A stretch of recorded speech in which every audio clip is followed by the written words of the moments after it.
guys, my name is Miss Anna and I'm the STEM coordinator over at the Davis Boys and Girls Club. Today I'm going to show you a fun activity that you can do at home to celebrate National Weatherman's Day. Weathermen are sometimes also known as meteorologists, and meteorologists are scientists who study the weather. Today we are going to be doing an activity where we make a cloud in a jar. Let's get started. Also, just because this holiday is called National Weatherman's Day, that doesn't mean that a girl can't do it as well. We're also celebrating all our weather women out there. For this activity, you will need a glass jar or cup, some water, some hairspray or dry shampoo, ice, and you will need a metal container or lid for your jar. So you can use a metal cup like mine as long as it covers the entire top of the jar.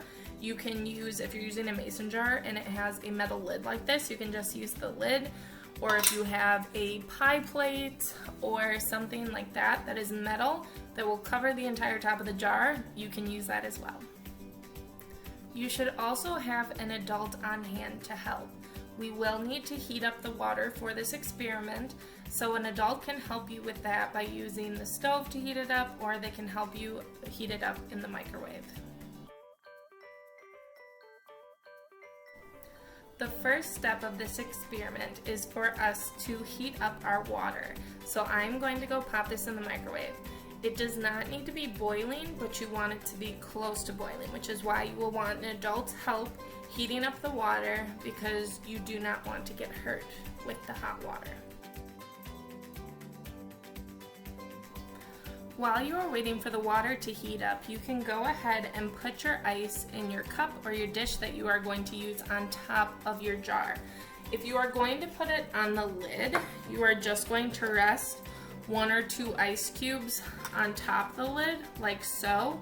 But you do want to be careful because they are going to melt once you put the water in, and there isn't really an edge on this to catch the water, so it might spill over. For our next step, if you have not already, you are going to transfer the warm water into the jar. You want to be careful though, because the glass is going to get warm with the water, so you want to be careful not to touch this part and only let an adult handle it. You are then going to take the hairspray or dry shampoo and you're going to do a quick spritz into the jar, and then you are going to place your cup or jar or the lid with ice on it on top and watch your cloud form in this area. You also want to make sure that you only put about a 1/4 cup, maybe 1/3 of a cup of water in the jar, so there's enough space for your cloud to form inside the jar. So when you look closely in the air above the water in your jar, you should be able to notice some water condensation forming a little tiny cloud inside. That's why it's important that we have that space for our cloud to form. This is because the warm water is evaporating and turning into water vapor. And when we added our hairspray, that actually gave it small particles for the water to latch onto.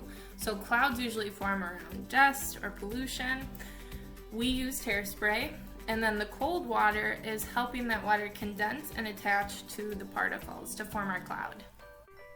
I hope you guys had fun with this activity, and I'll see you all next week for another STEM activity. Bye!